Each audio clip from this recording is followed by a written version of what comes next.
Bonjour et merci de nous retrouver dans Sagesse bouddhiste ce matin. Nous allons aujourd'hui aborder une notion centrale du Dharma, l'impermanence. Savoir que rien ne dure, quel que soit le domaine, mais que tout change est la clé de la sagesse. L'impermanence est l'une des 3 caractéristiques de l'existence mises en lumière par les enseignements du Bouddha et de laquelle découlent les 2 autres caractéristiques qui sont la souffrance, nous souffrons de ce que rien ne dure, et l'impersonnalité, nous ne maîtrisons rien malgré les apparences. Nous consacrerons 2 dimanches à ce thème majeur, étudié avec notre invité Jeanne Chut de Tradition Theravada. Ce dimanche, nous nous arrêterons sur la définition et la portée réelle de l'impermanence. Dimanche prochain, nous verrons comment expérimenter l'impermanence permet de se libérer de la souffrance. Jeanne Chut, bonjour. Bonjour. Vous pratiquez le bouddhisme dans la tradition des moines de la forêt depuis de très nombreuses années. Et vous êtes l'interprète de grands maîtres anglophones de cette tradition, dont vous traduisez également les livres. C'est exact. Merci de répondre aujourd'hui à nos questions. Avec plaisir. Alors tout d'abord, dans quel contexte le Bouddha a-t-il parlé de l'impermanence, sachant qu'il en a beaucoup parlé ? Il en a parlé presque tout le temps, et même quand il n'en parlait pas, c'était sous-jacent dans ses enseignements. Mais le premier discours où le mot impermanence apparaît, c'est son 2e enseignement qu'il va donner à ses anciens amis avec qui il pratiquait l'ascétisme pendant 6 ans. Et puis il s'est approché d'eux et puis il leur a dit vous voyez, nous sommes formés d'un ensemble, corps et esprit. Il appelle ça les 5 agrégats. 4 ici et 1 dans le corps. Et si j'en prends un, par exemple, le corps, est-ce qu'il est permanent ou impermanent ? La réponse était il est impermanent. Puisqu'il change. Voilà. Et ce qui est impermanent, est-ce agréable ou désagréable ? Réponse désagréable. Et il est passé comme ça par les 5 agrégats et il a conclu que les 5 agrégats étaient des agrégats de souffrance. Autrement dit, tout ce qui nous compose est source de souffrance à cause du fait que c'est impermanent. Mais il en a parlé encore plusieurs autres fois. Alors, précisément, on va s'arrêter sur la définition de l'impermanence, en commençant peut-être par l'étymologie. Alors, en pali, le mot est anicca. Nicca veut dire toujours, constant, durable. Et a est un préfixe privatif. Donc, anicca, c'est ce qui est impermanent, non durable. On le traduit par impermanent traditionnellement, mais il y a des maîtres comme Ajahn Chah, par exemple, dans la tradition de la forêt, qui utilisent un autre mot. Il utilise le mot incertitude, peut-être parce que dans les mondes bouddhistes, on entend trop parler d'impermanence sans trop y croire, sans trop l'entendre. Donc l'incertitude, c'est la conséquence de l'impermanence. Si les choses sont impermanentes, ça veut dire qu'on ne sait pas ce qui va arriver derrière. Et là, on se trouve dans la notion d'incertitude qui nous secoue davantage. Alors l'impermanence est une évidence pour tous, mais on va quand même rappeler quelques exemples de ce que c'est réellement. L'impermanence nous entoure absolument partout. À l'extérieur, il y a les saisons qui changent, le soleil qui remplace la pluie, etc. Dans les relations humaines, il y a des enfants qui grandissent, il y a des relations qui sont amicales et qui finalement des amitiés qui s'arrêtent, pareil dans les couples. Et on voit aussi le changement à l'intérieur de nous-mêmes. C'est-à-dire qu'on sait que ce sang circule tout le temps, on sait que les cheveux poussent, on sait que quand on respire, on expire. Il y a du mouvement constamment. C'est ce changement, c'est le mouvement de la vie en fait. Alors comment cette évidence peut-être être la clé de la sagesse ? Alors on dit que c'est une évidence, mais malheureusement, on ne l'enregistre pas vraiment. Bhante Gunaratana dit ça rentre par une oreille et ça sort par l'autre. Parce que c'est quasiment insaisissable. C'est pourtant tout autour de nous. Il n'y a rien qui soit permanent autour de nous. La seule certitude, c'est que tout est incertain. Et malgré tout, on ne l'entend pas. Sauf, parfois, il y a des événements dans la vie. Alors, des événements durs, des accidents, des deuils. Et même des anniversaires. Dernièrement, j'ai un ami qui m'a écrit, il avait 77 ans, je lui avais envoyé un petit mot de la part de mon mari et moi. Et il nous a répondu « Merci d'avoir pensé à moi en ce moment si dur, parce que c'est dur de voir une année qui nous arrive sans qu'on ne puisse rien y faire. » Et c'est ce côté inévitable de l'impermanence qui l'avait frappé. Qu'est-ce qu'il y a d'autre à comprendre qui apporte la sagesse de cette évidence ? Il faut pouvoir passer à prendre conscience qu'il y a une inévitabilité de l'impermanence. Ce n'est pas quelque chose de dramatique, c'est la réalité. Mais quand vraiment ça pénètre, et c'est difficile à pénétrer, à ce moment-là, il y a une espèce de... Bon, on peut avoir 2 réactions. On peut avoir une petite peur, de se dire si tout passe, alors qu'est-ce que j'ai ? Ou alors se dire mais si c'est comme ça, je vais pouvoir être plus libre finalement. Il y a 2 attitudes. Il y a un verset du Dhammapada, je crois. Oui, vous pouvez nous le citer. Il y a le Bouddha qui dit « L'inconscient, qui n'écoute pas, va grandir et poursuivre sa vie comme les bœufs. il va faire grossir ses muscles, mais sa sagesse, très peu. Mais alors, ça veut dire quoi précisément, écouter? Voilà, donc ce qu'il faudrait écouter, c'est le Dhamma. Le Dhamma, en fait, à l'origine, c'est la vérité des lois de la nature. On a dit plus tard, c'était l'enseignement du Bouddha, mais le Bouddha a dit « je n'ai fait qu'exposer la vérité des lois de la nature ». Donc nous devons aller dans la nature, voir les fruits qui tombent des arbres, voir les feuilles qui changent de couleur, voir une petite goutte de rosée sur une feuille. Et quand on est dans la nature, on peut aussi voir que nous avons une influence sur cette nature. Nous plantons des graines, nous les laissons pousser, nous voyons cette impermanence et c'est quelque chose de positif. Mais face, par exemple, une expérience s'est produite récemment, face à une petite goutte de rosée, une personne était devant la feuille avec la goutte de rosée et puis elle s'est aperçue qu'elle faisait de l'ombre devant cette feuille. Et donc, quelque part, elle empêchait cette rosée de petit à petit s'évaporer. Donc on voit que nous-mêmes, nous faisons partie de cette nature, et pas seulement parce qu'on est dedans, mais parce qu'on est composé des mêmes éléments. Qu'est-ce qu'on voit finalement comme conséquence de l'impermanence? La conséquence, ce serait, si on arrive vraiment à la voir, ce serait d'accepter que les choses changent. Et donc, sur tous les plans, sur le plan du quotidien, sur le plan du corps. Et on arrête de souffrir du changement. En fait, le Bouddha nous apprend à nous libérer de la souffrance. C'était son seul enseignement. Et en voyant les choses changer, on peut souffrir.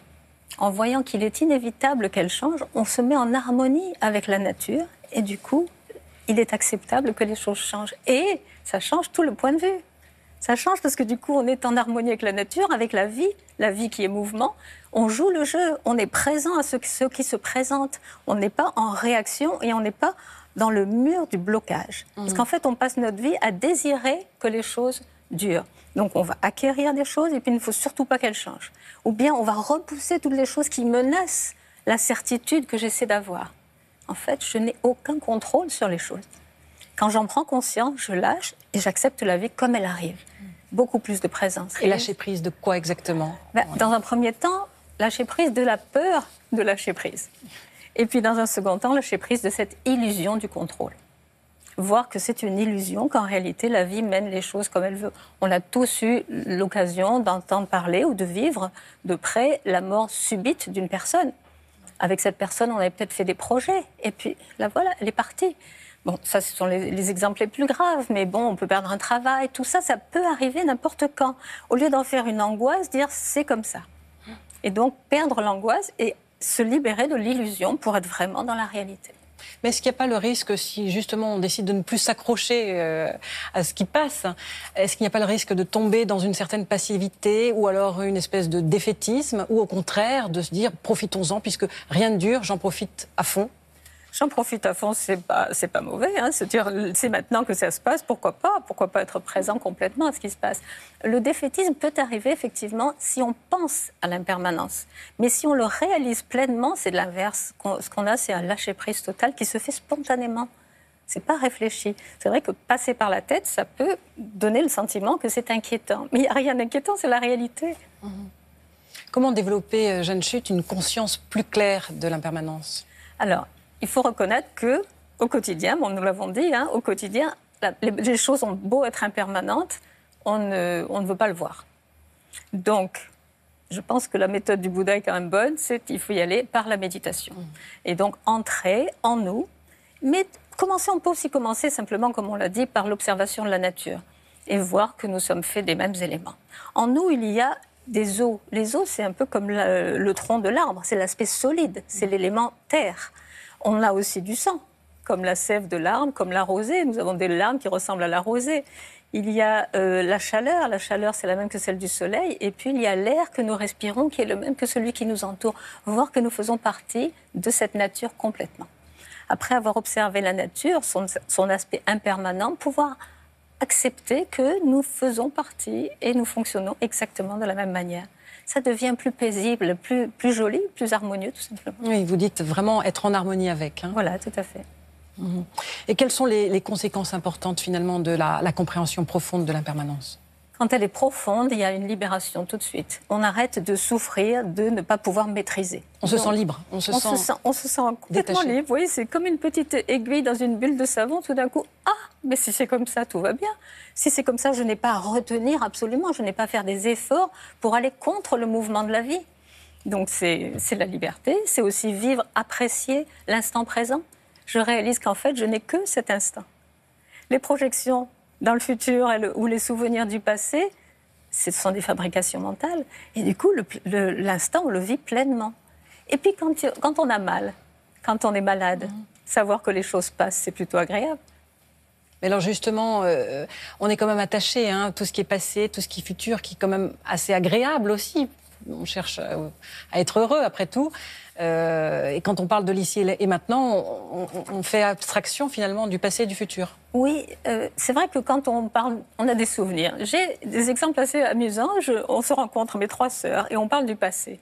Nous avons toutes un regard différent sur des événements que nous avons vécus ensemble. En fait, chacun vit les choses à travers son conditionnement, à travers son tempérament, etc. Donc les souvenirs sont complètement conditionnés, n'ont rien de réel. Et quand on projette, on a tous fait des projets qui ne se sont pas réalisés, on sait qu'on n'est pas dans la réalité. Il nous reste l'alternative, être dans le présent et le vivre pleinement. Alors, que faire de cette compréhension, justement, quand on a pris pleinement conscience de l'impermanence ? Je crois que ça se fait naturellement. On commence à être beaucoup plus détendu dans la vie, on accepte les choses plus facilement et on peut aussi poursuivre sur la voie de la méditation et là, arriver à certains degrés d'éveil, comme nous le promet le Bouddha. Comment intervient-elle, justement, dans notre vie quotidienne, cette compréhension ? C'est la capacité de lâcher prise quand les choses sont difficiles. La maladie arrive, espérons que ça va passer. Le quotidien, c'est j'ai planté une graine, je suis heureuse de voir qu'elle a poussé. Il y a le côté positif, le côté négatif. Il ne faut pas voir l'impermanence comme quelque chose qui nous étoufferait. Au contraire, c'est une libération de l'illusion du contrôle. En aucun cas, il ne faut que ça cause d'angoisse, cette idée d'impermanence qui passe devant nous. Surtout pas. Et pourtant, quand on essaye d'en parler de manière plus profonde, avant que les personnes aient l'occasion de le pratiquer par la méditation, ça donne le sentiment qu'elle essaie de m'enlever quelque chose qui est à moi. Mais non, on n'a jamais rien contrôlé. Ce corps n'est même pas à nous. Il lui arrive ce qui lui arrive. Donc ce corps n'est pas à moi, il ne m'appartient pas, je ne suis pas cela. Et en le voyant, on arrive à vivre les choses de manière beaucoup plus détendue. Parce que je ne peux rien faire, mais ce n'est pas une mauvaise chose, c'est se mettre en harmonie avec la réalité. Et comment pratiquer l'impermanence quand justement on est dans un cas de souffrance extrême, une maladie longue, incurable ou ce genre d'événement ? Alors on a l'exemple de Aya Kema qui a parlé de juste avant sa mort. Elle a été interviewée, elle a raconté comment ça s'est passé, une presque mort pour elle. Et elle disait que savoir que de toute façon la mort était presque là, lui a permis de lâcher prise. Elle a senti toute son énergie qui partait par les plantes des pieds. Et elle a dit que c'était extrêmement reposant parce qu'en plus on a très peu d'énergie dans ces moments-là. Et donc le moi, celui qui veut posséder ce corps et ce mental, ce moi était très très en sourdine. Et elle a dit que c'était très reposant de se laisser aller. Et je l'aurais bien fait si les médecins n'étaient pas arrivés en catastrophe. Merci Jeanne Chut. Nous aurons le plaisir donc de vous retrouver la semaine prochaine pour continuer cet entretien sur l'impermanence. D'ici là, voici quelques suggestions de lecture. Tout d'abord, L'Esprit et la Voix d'Adjan Tsumedo chez Sully. Composé à partir d'enseignements oraux, les réflexions de ce moine d'origine américaine portent précisément sur le non-attachement à nos émotions et à tout ce qui nous entoure. Méditation sur la perception de Bhante Gunaratana, traduit par notre invitée Jeanne Chut aux éditions Hachette Marabout. Et enfin, Aya Kema, et s'il suffisait d'être présent, de notre invitée Jeanne Chut, publié par Sully. Voilà qui termine cette première partie d'émission. Vous pouvez la revoir toute la semaine sur le site internet de France 2 en consultant plus.fr. À dimanche prochain pour la suite et d'ici là, très bonne semaine. Merci.